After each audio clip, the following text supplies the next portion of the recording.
बाद आता है ऑब्जर्वेशन टेस्ट। ऑब्जर्वेशन टेस्ट भी बहुत इंपॉर्टेंट टेस्ट है, क्योंकि पटरी को देखना नहीं है, उसका अवलोकन करना है। हम्म। देखने में और अवलोकन में अंतर होता है।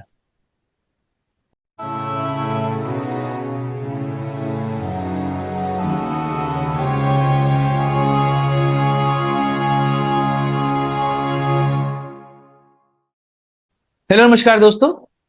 अभी हम लोग रिकॉर्डिंग की चर्चा कर रहे थे, ध्यान आया कि रिकॉर्डिंग का बटन ही नहीं ऑन हुआ और हम लोगों ने काफी लंबी चर्चा कर ली। तो इसलिए हम सोचे कि एक बार फिर से सर से पूछ लेते हैं कि जो चर्चाएं सर ने सिर्फ मुझे बताई, आप लोग तक नहीं पहुंची। इस बार रिकॉर्डिंग का बटन हम लोगों ने ऑन कर लिया है, मैं यहाँ पे देख भी लिया हूँ, वहाँ रिकॉर्डिंग लिख के आ रहा है। तो पिछले वीडियो में हम लोगों ने चर्चा की थी कि आखिर साइकोमेट्रिक टेस्ट लिया क्यों जाता है, जबकि बाकी एग्जामिनेशन जो बड़े होते हैं वहां पर हम इंटरव्यू लेते हैं। तो आज का जो हमारा वीडियो है इस पर चर्चा करने वाले हैं कि आखिर जो साइकोमेट्रिक टेस्ट हो रहा है उसमें हम परीक्षण किस बात का कर रहे हैं। तो सिद्धार्थ सर हमारे साथ हैं, आज वो आप लोग को बताएंगे कि आखिर साइकोमेट्रिक टेस्ट क्यों लिया जाता है। और जब रिकॉर्डिंग नहीं हुई तो सर एक कहानी हमें सुना रहे थे कि जब एक ड्राइवर साहब जो है ट्रेन में बैठे हुए थे, उनका मुर्गा उड़ गया था। तो सर से पूछूंगा कि वो कहानी दोबारा से वो हमारे स्टूडेंट को सुना दें कि आखिर कैसे वो मुर्गा उड़ गया जो ट्रेन में वो रखे हुए थे अपने साथ। साइको से रिलेटेड पहली चिट्ठी जो निकली थी मिनिस्ट्री ऑफ रेलवे से, वो 26 अप्रैल 1979 को निकली थी। तो 1979 यानी 70-80 के दशक में ट्रेन के ऊपर लोड बढ़ना शुरू हो गया था, और ट्रेन का स्पीड, उसके पहले जो भी ट्रेन चलती थी वो स्टीम इंजन की ट्रेन होती थी, कोयले वाली, जिसको छुप छुप गाड़ी बोलते थे। और उसकी स्पीड भी उतनी ही होती थी कि एवरेज स्पीड मान के चलिए 25-30 का एवरेज स्पीड रहता होगा, लंबी दूरी की ट्रेनें जो रहती होंगी। मुझे किस्सा याद है कि ट्रेन के लोको पायलट कितने रिलैक्स होकर चलते थे। लोको पायलट भी बोला जाने के लिए चिट्ठी जो निकली थी वो बाद में निकली थी। 2000 के बाद उनको लोको पायलट बोला जाने लगा, पहले उसको ड्राइवर बोलते थे, ट्रेन ड्राइवर। तो कोयले की इंजन की ट्रेन जब चलती थी तो उसका तो स्पीड बहुत कम होता था।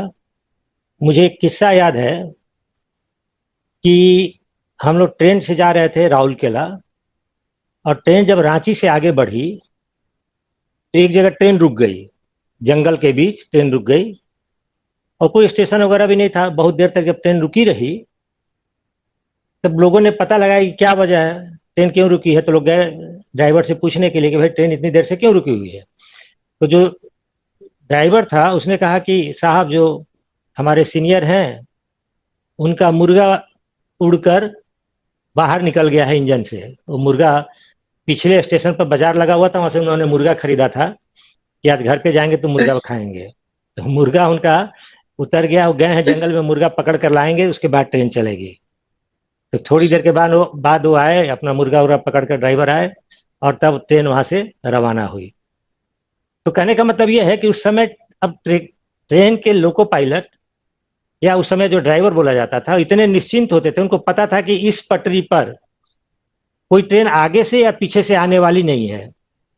सिंगल रूट का लाइन था वो, एक ही लाइन थी। और 24 घंटे में उस पटरी पर एक ट्रेन अप और एक ट्रेन डाउन, दो ही ट्रेन चलती थी, अप एंड डाउन मिलाकर।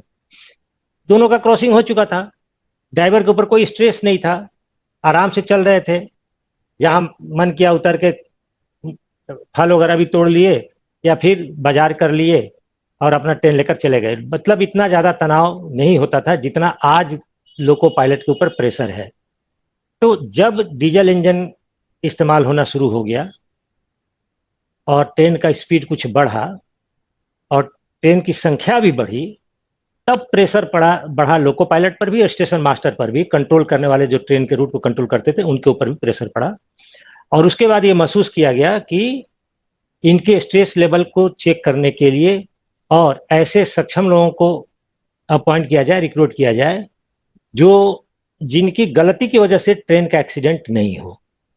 क्योंकि पिछले वीडियो में हम लोगों ने चर्चा कर लिया है कि उसके मानसिक स्थिति पर ट्रेन और ट्रेन की यात्रियों की सुरक्षा कितनी ज्यादा निर्भर करती है।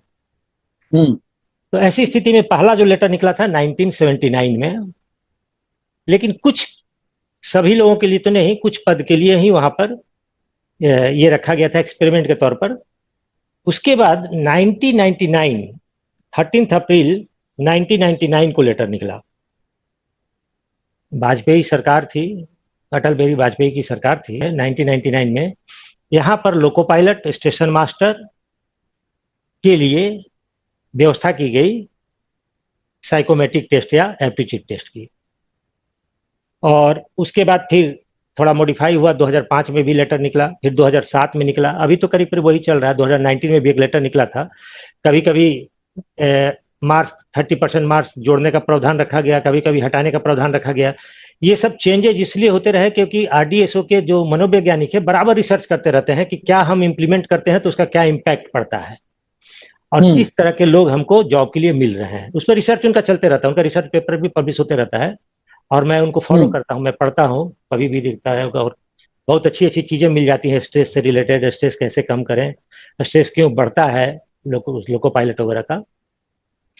तो अब ये 5 चीज ये कंसीडर किया जाता है कि लोको पायलट के लिए, स्टेशन मास्टर के लिए थोड़ा सा अलग। देखिए, लोको पायलट में मेमोरी टेस्ट होता है, लेकिन स्टेशन मास्टर का मेमोरी टेस्ट नहीं होता है। और स्टेशन मास्टर का पर्सनालिटी टेस्ट होता है, जबकि लोको पायलट की पर्सनालिटी टेस्ट की व्यवस्था नहीं है। तो आरडीएसओ जब लेटर इशू करता था, पहले तो आता था कॉल लेटर के साथ साथ तो गाइडलाइन भी आता था, अब तो ऑनलाइन अवेलेबल है। उस गाइडलाइन में साफ लिखा हुआ रहता था कि टेस्ट लिया क्यों जा रहा है। तो उसमें लिखा हुआ है what sort of aptitude test will you have to take, आपको किस प्रकार के परीक्षण देने होंगे। उसमें साफ दिया हुआ है कि संरक्षा कोटि यानी सेफ्टी कैटेगरीज के महत्वपूर्ण पदों पर कर्मचारियों के चयन हेतु परीक्षणों का प्रयोग किया जाता है। महत्वपूर्ण पद, सुरक्षा से जुड़े हुए, जिस पद के लिए आपने आवेदन किया है उसके लिए निर्धारित परीक्षण माला आपको दी जाएगी। एएसएम के लिए है तो एएसएम के लिए दिया जाएगा, लोको पायलट के लिए है तो लोको पायलट के लिए दिया जाएगा, मोटरमैन है तो मोटरमैन के लिए दिया जाएगा। जिसमें 5 परीक्षण होंगे, किसी किसी में 6 भी होता है, मेट्रो रेलवे में 6 परीक्षण भी होता है। सामान्यतः परीक्षण 30 से 150 अभ्यर्थियों के समूह में दिए जाते हैं।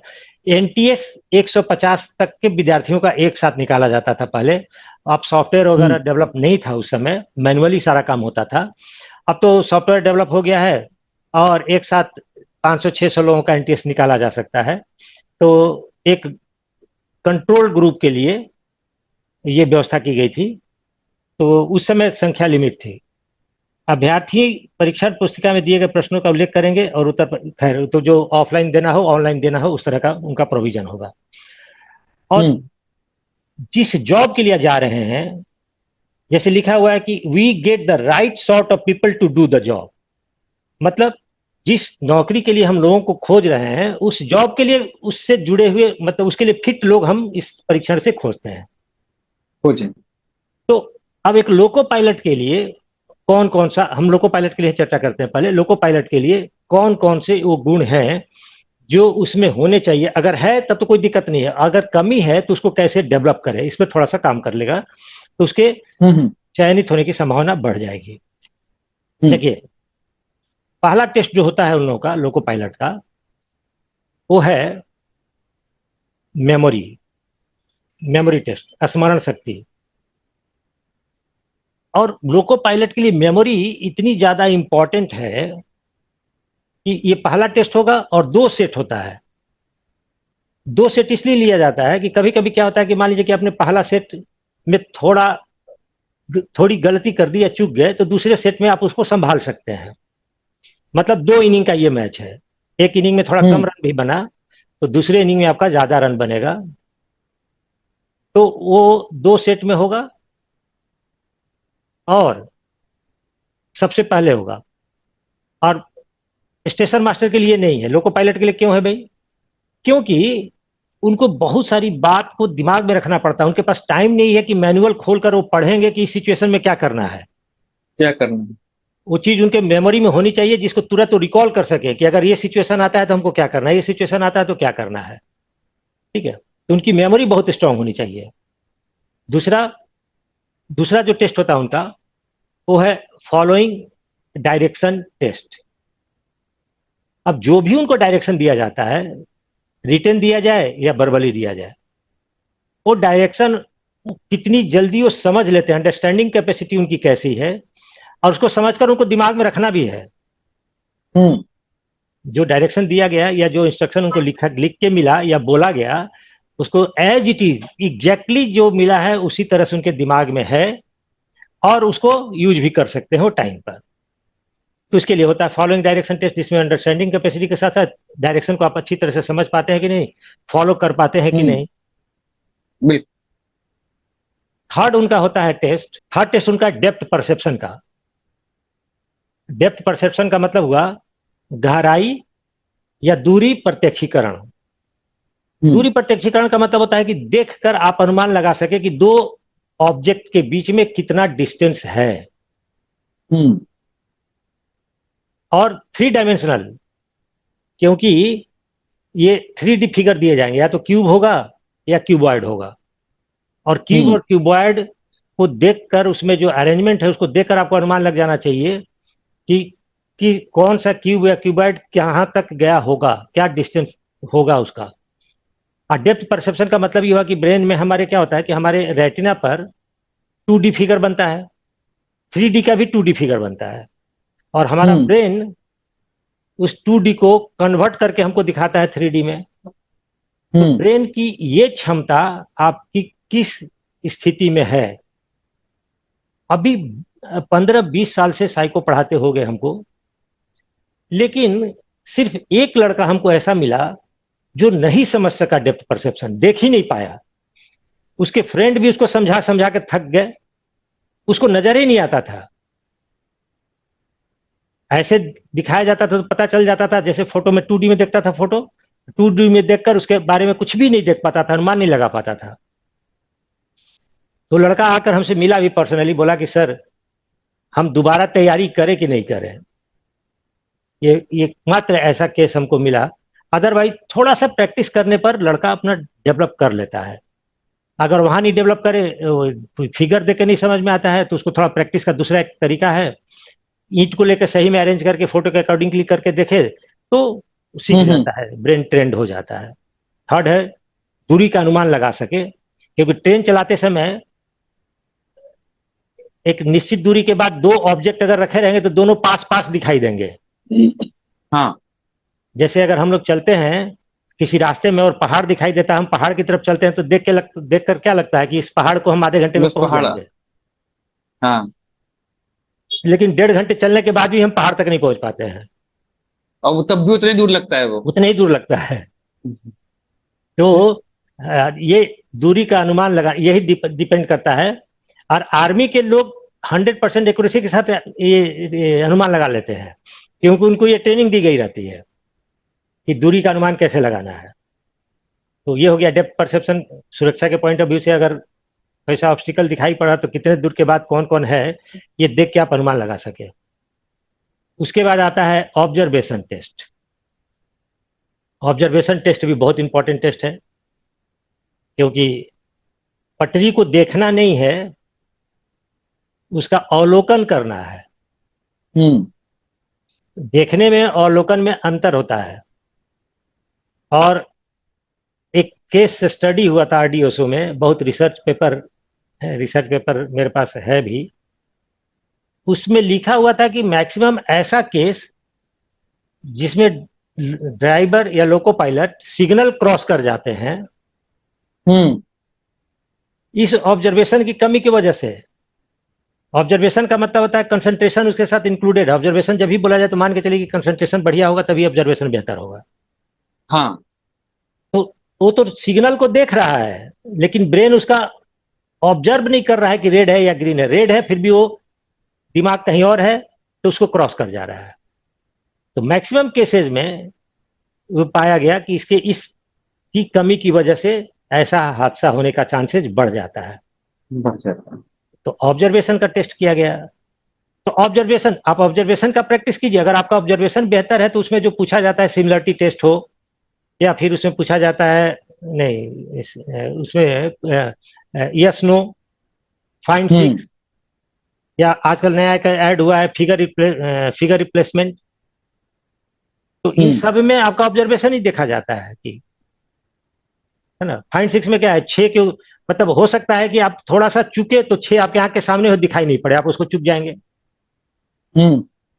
यस नो में दो नंबरों के बीच में थोड़ा सा माइनर डिफरेंस है, आप उस डिफरेंस को नहीं ऑब्जर्व कर पाए तो आप चुक जाएंगे। ऑब्जर्वेशन टेस्ट में इस चीज का ख्याल रखना पड़ता है कि कंसंट्रेशन आपकी अच्छी हो, और आपका आंख वही हो, और आपका दिमाग और आंख एक साथ काम कर रहा हो।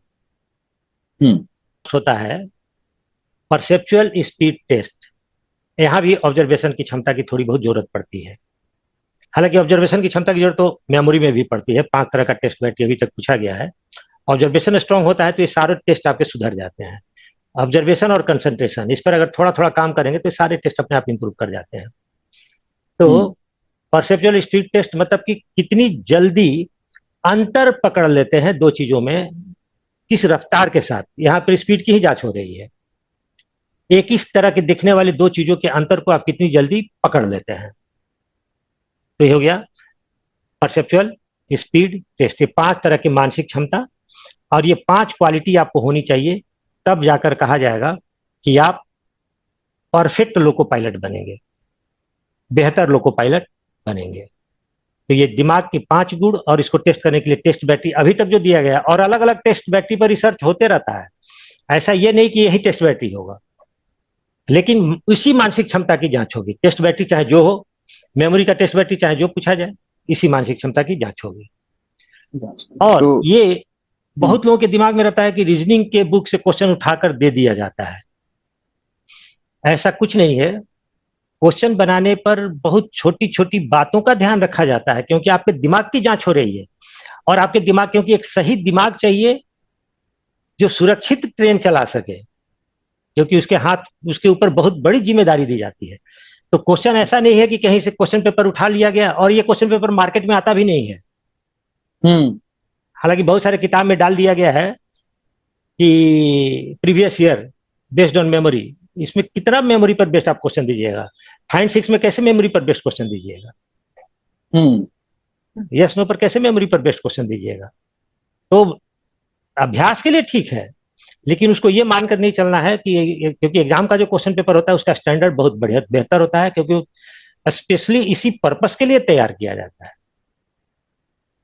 साइकोमेट्रिक टेस्ट का महत्व तो हमको लगता है कि, और साइकोमेट्रिक टेस्ट में इसके कैसे अलावा भी, परीक्षण, क्या क्या? हाँ, हाँ। इसके अलावा भी बहुत सारी मानसिक शक्तियां हैं, लेकिन उन सब की परीक्षण यहाँ परीक्षण हम्म। नहीं किया जाता है। ठीक है। तो पर्सनालिटी बात टेस्ट, वही है कि हाँ। एक लास्ट पर्सनालिटी टेस्ट यहाँ पर इसलिए नहीं पूछा जाता है कि एक लोको पायलट हम्म। को लोगों से कम्युनिकेट नहीं करना है।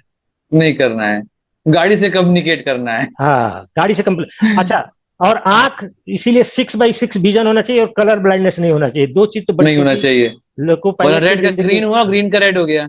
हाँ, कलर ब्लाइंडनेस नहीं होना चाहिए, और आई टेस्ट या 6x6 का विजन होना चाहिए, ताकि पटरी को स्पष्ट रूप से दूर तक देख सके।